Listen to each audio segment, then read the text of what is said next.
Oh, that's a good word. He makes me lie down. Everybody just read right past that before? He makes me lie down. He doesn't even suggest that I lie down. He don't even ask if I want to lie down. It says he makes me lie down. Listen to me. He forces me into a situation where I have no other option but to lean completely on him. You hear me? He forces us into a situation where we have no other option but to lean completely on him. He makes me lie down. Now, to bring that to the forefront, to make that real practical for us this morning, in my house, having, how many kids we got, honey? I forget. I mean, you know, I can't. I was sitting we were sitting somewhere the other day, and I was thinking, man, last Sunday, I think we were sitting, I was going, I got 5 kids. 5 kids. Now, we're not like the Duggars or that like that, but I mean, I got 5 kids. And raising those 5 kids now I'm going to bring this practical here to you. Have you ever had to say to your child, it's nap time? Or it's time to go to bed? What do you usually get from a little toddler when you say it's nap time? It's time to go to bed. You're going to get argumentation. You're going to get rebellion. You're going to get like, I don't want to go to take a nap. I don't want to take a nap. I want to play with my toys. I want to watch Superman as Preston does. I don't want to take a nap. I don't want to take a nap.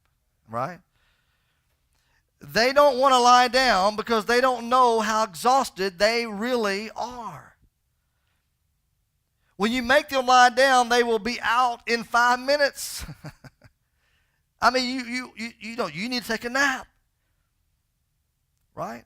They resist lying down until you force them to lie down or threaten them about what's going to happen if they don't lie down, right?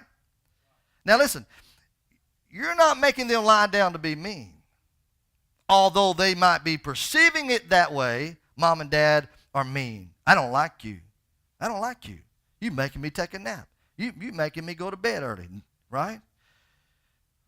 Listen, you're making them lie down to rest and recover. Now listen to me very carefully. Listen to this. Listen. Have you ever thought the reason God may have never changed your situation that you're in currently is because he is forcing you to lie down? Have you ever thought the reason that God hasn't changed your situation in your life is because he is forcing you to lie down? He's making you stay right where you are until you learn total dependence on him. He makes me lie down. And when I lie down, then I discover something. I discover that I'm laying down on green pastures. I'm laying down on a full mattress, right? When I finally lie down and I allow his will to overrule my will, this pastor isn't that bad after all, is it? But he has to force the issue. But because he often has to go against our will. He has to go against kids who we all are, who think we know it all, who, that don't want to lie down. He says, I can do it. I can make it. I'm strong enough. My friends don't have to lie down. I will lie down when I'm ready. God says, oh, no, not here. Not now. I'm going to make you lie down, and I'm going to force the issue where you have to rest alone on me. And the more you insist on getting up, the more he will insist on forcing you to lie right back down. Is that a mean God? No, sir. No, sir. And the reason that you may be in the situation that you're in is because he's making you lie down. Because he knows you need rest and restoration for your soul. And as long as you continue to fight him in this, he will keep enforcing upon you whatever it takes to make you lie down. Now look what it says. He makes me lie down, and then he says he leads me beside quiet waters. Now, interesting there, it doesn't say running waters, does it? He doesn't lead me to running waters. It says he leads me to quiet, or in some of your translations it says still waters. Now, let me tell you why sheep need quiet or still waters. Because sheep will not drink from running water. And the reason being is that sheep, they are aware that they are not sure-footed. So if they go out to running water to eat or to drink, they can easily lose their balance. And if they fall into the water, their wool can get soaked that it becomes so heavy that they could drown. So they will not go where there is running water. They need quiet, still water that's not moving. So the shepherd will take them to quiet waters. And if the only water that is available is running water, what that shepherd will do, he'll begin to carve out a little channel where that running water will run into a pool where it will be still waters, and he will lead those sheep to still waters around that channel that he's made to drink from it, so that his sheep can drink at ease and keep their stability. So what's that say to you and me? He leads us into environments that he knows we are capable of handling. Why is he making me lie down? Why is he leading me to quiet, still waters? Because he's trying to restore our soul. He's trying to give me my spiritual life back. If the truth was told, some here this morning are spiritually drained. Some in here this morning may be spiritually tired. How do you know when you're spiritually tired and spiritually drained? Well, you don't feel like praying. You don't feel like worshiping. You don't want to read the Word. You don't have this desire to come to church. You're spiritually drained. And Jehovah Rohi knows that. And so he knows that you need your soul to be restored. The way that he does that, he makes you lie down by creating scenarios that creates total dependence on him. I used to, when I was growing up, I was afraid of water. My kids growing up, they just love to swim. They love the water. They love water. They love the beach. They love the water. They just love the water. Not me growing up. All my friends, let's go swimming. I'll go. And I'll stand in the pool and I'll roam around and I'll walk through the water and I won't never get in the deep end. And I'm telling you, it took me a long, long time before me to get my head underwater. You know what I would do to make sure that nobody laughed at me? I would lean back just to get my hair wet. I'd lean forward to get the top wet. It looked like I'd been swimming, really. like everybody else. I was afraid to swim. I was really afraid of the water. But until the day that my mom said, today is your lucky day. What's that, Mom? Today, you and your friend, and I signed you up for swimming lessons. Swimming lessons.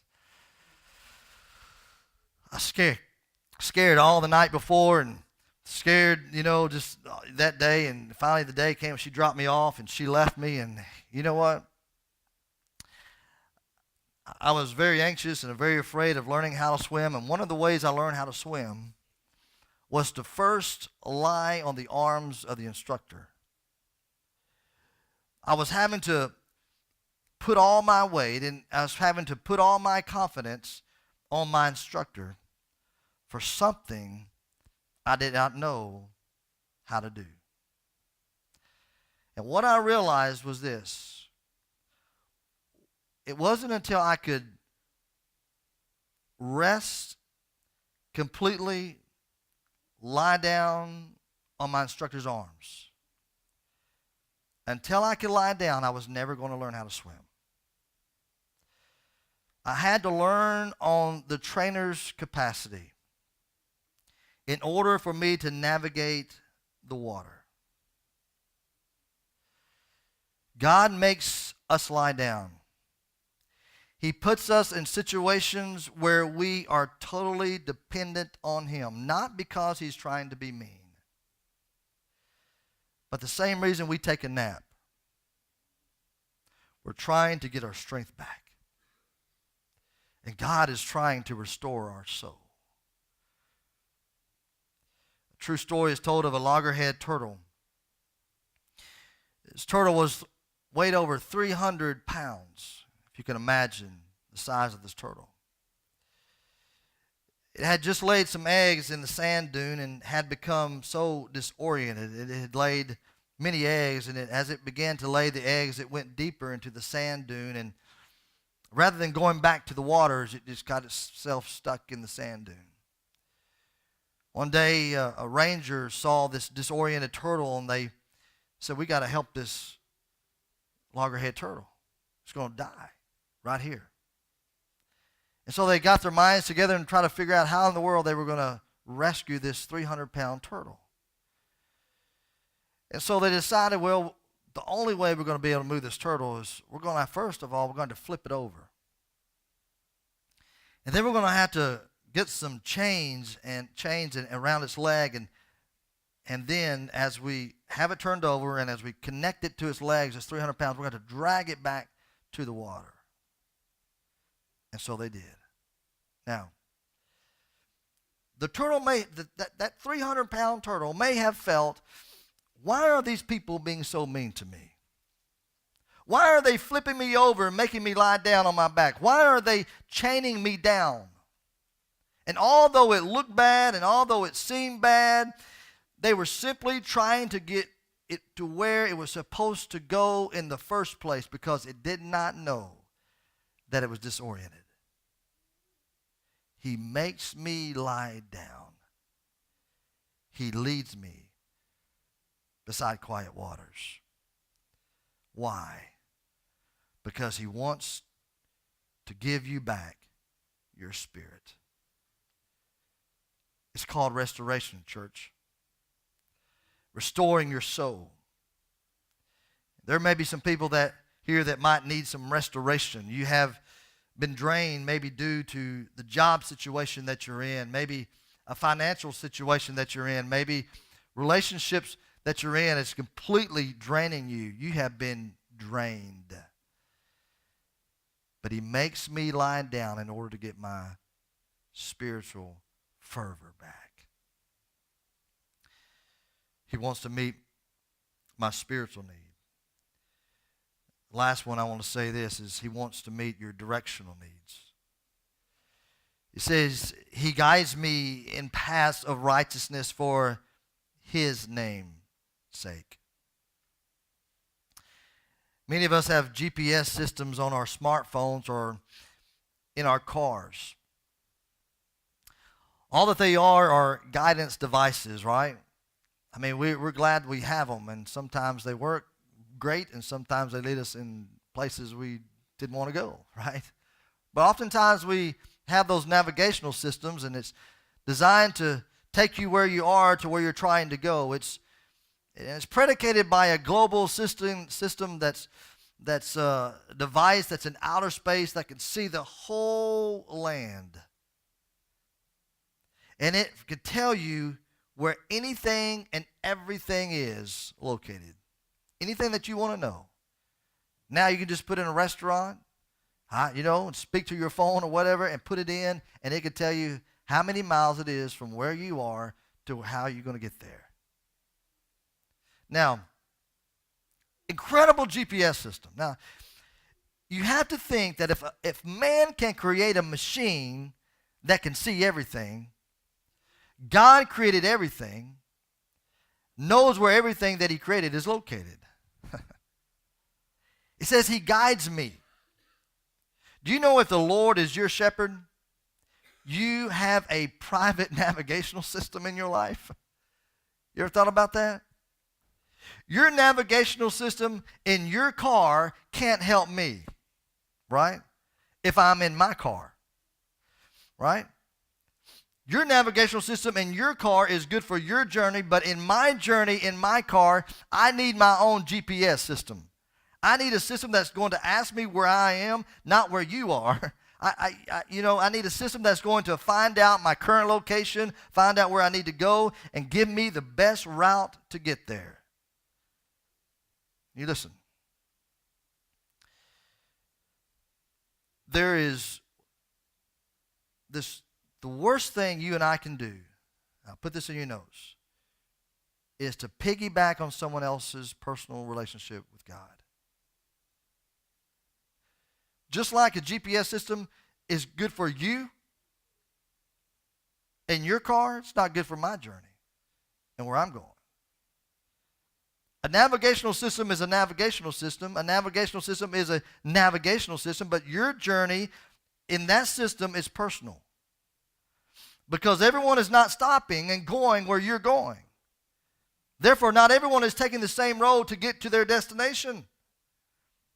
So what are you saying, Brother Monte? How does that relate? Listen, so you need your shepherd. You need your shepherd to guide you down the right path. Now, why did he say that? Because what I said earlier, sheep are prone to wander. And they often take a wrong path when they are out on their own. Let me ask you this question. You don't have to raise a hand. But how many of us, if we could do it all over again, would have taken a different path, a different direction? We wouldn't have moved where we moved. We wouldn't have done what we've done. How many of us, if given the chance to live life all over again and make different decisions, we wouldn't make that same choice again? When we look at the mistakes we made, the sins we done, the miscalculations we had, how many of us wouldn't try to start this all over again if we could?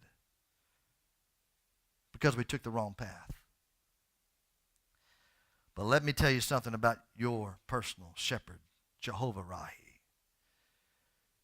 He can get you back on the right path. He guides me in the path of righteousness. He guides me in the path of rightness. He gets us back on track. When the Lord is your shepherd, he knows where you're located despite of all the people hanging around you. Isn't it amazing how many people are on the face of this planet? And you could be driving in your car, you could be sitting at home, and you can be talking to the Lord, and you could be reading your word, or something comes on the radio, or something hits you, and you know what? God becomes so personal to you. Listen, as many that might be in here this morning, listen, as many as that are in here, God knows where you are despite the people around you. And he knows how to call your name. And he knows how to lead you in the path of rightness for his name's sake. Why does he do it for his name's sake? Why did he say for his name's sake? I'll tell you why. Because when it's all said and done, he wants his name on the marquee. He wants his name bold. That was my God who led me there. That was my God who led me from where I was to where I am now. The Lord is my Jehovah Rohi. The Lord is your present shepherd. The Lord is your personal shepherd. The Lord is Jehovah Rohi. I don't know where you are. I can't look into your heart and see where you are on your journey. But in your own personal spiritual GPS life, is it saying to you, your spirit saying to you, just like your GPS sometimes says in your car, recalculating, turn around, recalculating, turn around. And the Holy Spirit's GPS in your life is saying that to you this morning. Is God in your situation trying to make you lie down? And you are fighting it every step of the way. I don't like what I'm going through. I don't like where he has me. I don't like the situation that I'm in. Could it be that he's not changing your situation because he's trying to force you to lie down? Not to be mean to you, church, but to get you to rest and to restore your spiritual fervor and say, you know what? I am totally dependent on you, God. Can I just ask you this question? If that's where you are, can I just be honest? Aren't you just tired? Are you just tired of trying your own way and it's just not working? You're just saying, I'm just keep plugging away. Maybe I'll get through this. I'll get through this. No. Doesn't matter how strong you think you are. It's how strong he is. And he will make you lie down. Here's the thing. Remember what I said? And when he makes me lie down, they're green pastures. You're realizing you're lying down on a full mattress. It's not all that bad.